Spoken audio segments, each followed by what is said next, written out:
कथ्यतां मे पितकोऽयं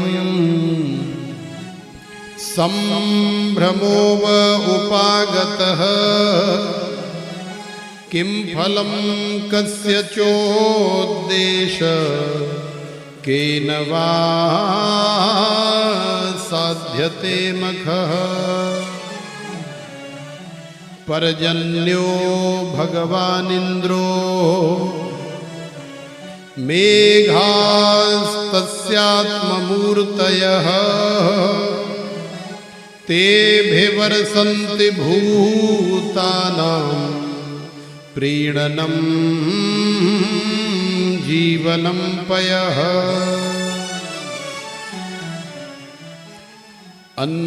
अन्नाद्भवन्ति भूतानि पर्जन्यादन्नसम्भवः यज्ञाद्भवति पर्जन्यो यज्ञः कर्म समुद्भवः कर्म ब्रह्मोद्भवं विद्धि ब्रह्माक्षर समुद्भवं तस्मात् सर्वगतं ब्रह्म नित्यं यज्ञे प्रतिष्ठितम् कर्मण्येवाधिकारस्ते मा फलेषु कदाचन मा कर्मफलहेतुर्भूर्मा ते संगोऽस्त्वकर्मणि कर्मणा जायते जन्तुः कर्मणैव विलीयते सुखं दुःखं भयं क्षेमं कर्मणैवाभिपद्यते। श्री सुखदेव जी महाराज कह रहे हैं, हे राजन, श्री सूत जी महाराज कह रहे हैं, हे सौनकादि ऋषियों, आप सब लोग जानते हैं देवराज इंद्र की ब्रजवासियों के द्वारा हजारों वर्ष से पूजा चली आ रही है। भगवान को कोई प्रॉब्लम नहीं। अब तुम्हारी कोई पूजा करे, हमें क्या प्रॉब्लम?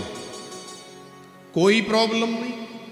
ठीक है, हम आश्रम में एक व्यवस्था देख रहे हैं और आप हमारे साथ में सहयोग कर रहे हैं।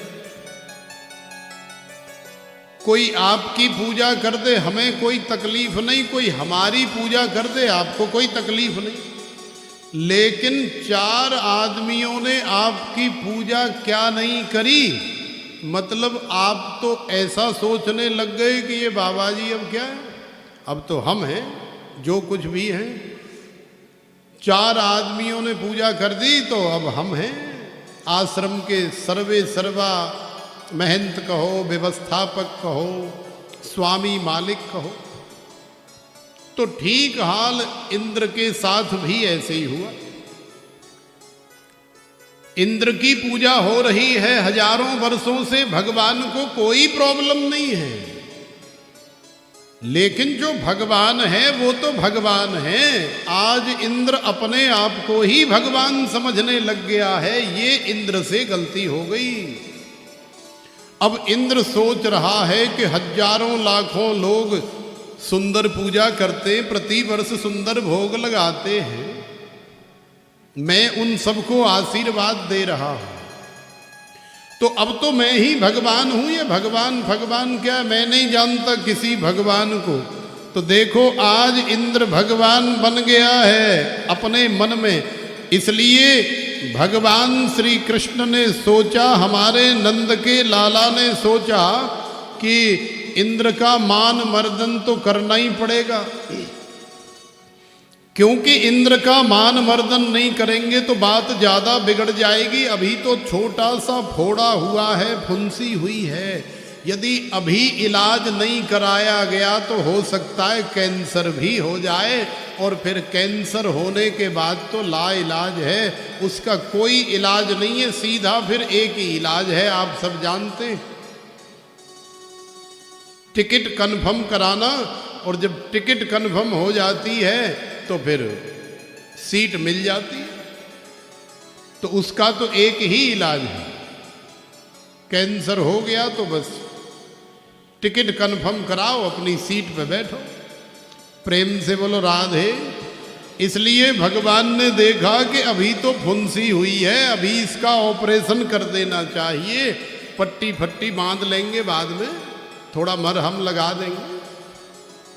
तो भगवान ने ऐसी ही व्यवस्था करी। भगवान ने बाबा से कहा दीपावली का सुंदर अवसर है, दीपावली के अवसर पर, ये पहले से ही परंपरा चली आ रही है गोवर्धन पूजन की, जब से भगवान ने कराया है। तो दीपावली के अवसर पर आप जानते हैं ब्रज के अंदर, संपूर्ण भारतवर्ष के अंदर बड़े बड़े सुंदर पकवान बनाए जाते हैं, बड़े बड़े सुंदर व्यंजन बनाए जाते हैं। पूड़ी है, कचौड़ी है, मेवा है, बाटी है, रबड़ी है, स्पंज है, रसगुल्ला है, खीर है, पुआ है, रोटी है, बेसन की रोटी है, और न जाने क्या क्या, कितने प्रकार की नमकीन है, कितने प्रकार की मिठाइयाँ हैं। वो सारी ब्रज की और संपूर्ण भारत की सनातनी जितनी भी माता बहनें हैं, दीपावली के परम पावन अवसर पर घर में कढ़ाइयाँ छनन मनन करती हैं। जरा से छींटे लग जाएं पानी के तो फिर देखो कैसे कढ़ाई चढ़र पड़र कर जाती है। तो आज पूरे ब्रज में कढ़ाइयों के अंदर चढ़र पड़र हो रही है।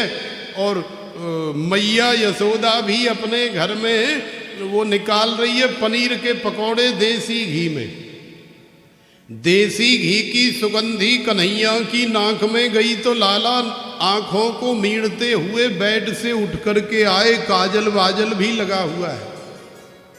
पास आकर के कहने लगे मैया मोकू बड़ी जोर की भूख लगी है। आप जानते हैं बालक का स्वभाव होता है, बालक जैसे ही सो करके उठता है उसे खाने के लिए या दूध पीने के लिए चाहिए, नहीं मिलेगा तो रोने लग जाएगा। तो मैया के पास गए, मैया मोकू बड़ी जोर की भूख लगी है। तो मैया ने कही बेटा बस थोड़ा सा रुक जा, 2 मिनट, और भगवान का भोग लगेगा, भगवान का भोग लगने के बाद तेरे को मिलेगा। तो कन्हैया ने कही नाय मैया मोकू तो अभी चाहिए, जईमी तो चाहिए। मैया ने कही अच्छा दारी के मेरी बात ना मानो, धोताए ते मेरे दिमाग खराब करवे के ताई आए गयो, बासे मोहड़े लेकर के न नहायो न धोयो, पवित्रीकरण का शौचाचार का कोई काम धाम नहीं, भेड़ो रोसो चले आयो, चल दफा हो यहां से। तो मैया ने डांट करके फटकार करके लाला को लताड़ दिया। कन्हैया केवल इतना ही तो कह रहे थे कि मैया या पनीर की पकौड़ी में तो एक पकौड़ी मोकू मिल जाएगी। तो मैया ने कही ना ना ना, दूर दूर दूर, अंदर मत आ जाइयो, भीतर रसोई अपवित्र है जाएगी, अभी तू नहायो धोयो ना। दौड़ करके बाबा के पास गए, बाबा ने उठा लिया, गोदी में ले लिया। अरे मेरो लाला, मेरो भैया, मेरो कन्हैया, मेरो कनुआ, का है गो भैया? बाबा आपको पता नहीं है, मैया ने आज इतनी डांट लगाई है मुझे, पहले कभी नहीं डांटा। मोकू इतनी जोर की भूख लगी, मैं मैया के पास गया और मैंने कौन सा अपराध कर दिया। मैया सुंदर सुंदर पकवान बना रही थी तो मैंने मैया से कहा मैया या पकौड़ी मीते या कचौड़ी मीते ने एक मोकू मिल जाएगी का? तो मैया कह रही है कि दूर दूर भाग जा, पहले भगवान को बाद में तोकू मिलेगी।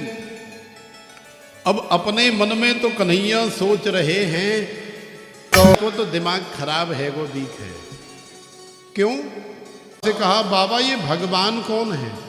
बोले लाला अभी तू छोटो है, तू जाने नाए, हमारो भगवान है इंद्र देवता।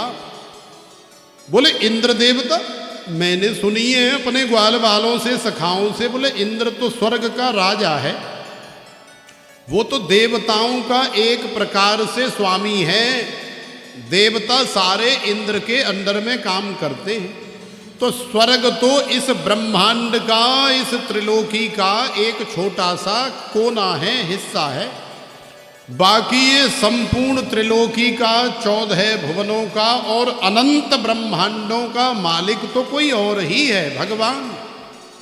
बोले नाय लाला और काऊ भगवान भगवान है, हम नाय जाने, हम तो सूदे सादे से आदमी है, हम तो केवल इंद्र को ही जाने। बोले इंद्र को तुम भगवान क्यों मानते हो, इसका कारण क्या है?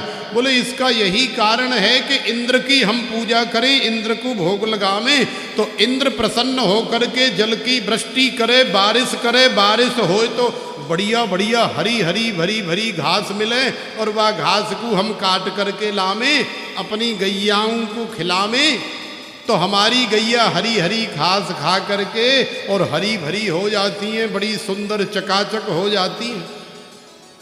अरे भैया हम तो ग्वारिया लोग हैं, जब गैया चकाचक हष्ट पुष्ट रहेंगी, तंदुरुस्त रहेंगी, तो गैया उतना ही ज़्यादा दूध देंगी, और गैया ज़्यादा दूध देंगी तो हमारा बिजनेस, हमारा व्यापार उतना ही ज़्यादा बढ़ जाएगा, हमारे दिन दूने रात चौगुनी होंगी।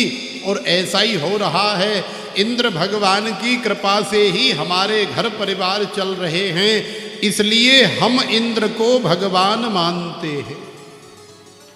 कन्हैया ने गुरु ज्ञान दे दिया नंद बाबा को। कर्मणा जायते जंतु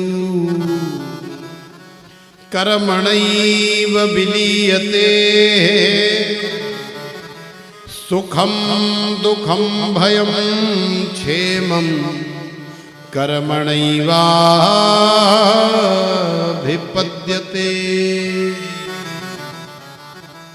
कर्मण्येवाधिकारस्ते मा फलेषु कदाचन, मा कर्म फल हेतुर्भूर्मा ते संगोऽस्त्वकर्मणि।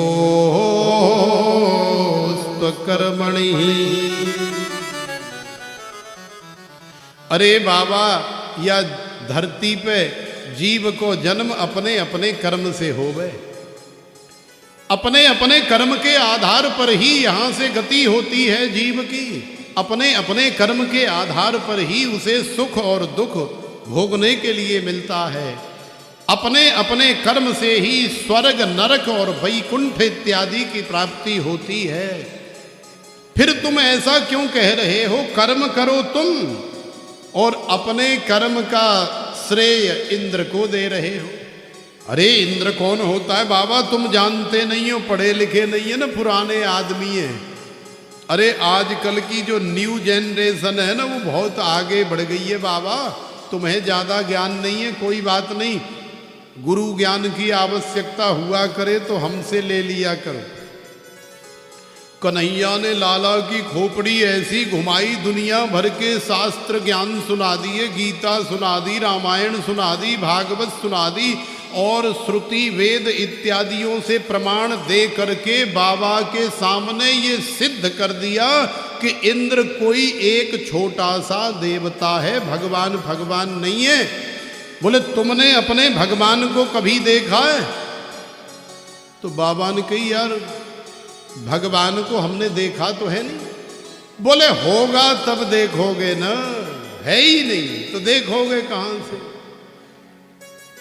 बोले तो तू कहना क्या चाहता है, तू भी तो बता अपने मन की। बोले मैं तो सूदी सूदी कहना चाहता हूं बाबा, हमारा काम धंधा, हमारी गैया मैया, हमारे घर परिवार तो श्री गिरिराज महाराज की कृपा से चल रहे हैं। अरे ये इंद्र कौन होता है चलाने वाला? इंद्र तो स्वयं उनकी कृपा से, उनकी दया से चल रहा है। तो मैं तो यही चाहता हूं कि आप इंद्र को छोड़ करके श्री गिरिराज महाराज का पूजन करें, क्योंकि श्री गिरिराज महाराज की कृपा जिसे प्राप्त हो जाती है बाबा, असली भगवान तो श्री गिरिराज महाराज ही है। बोले अच्छा ऐसी बात है तो फिर ठीक है।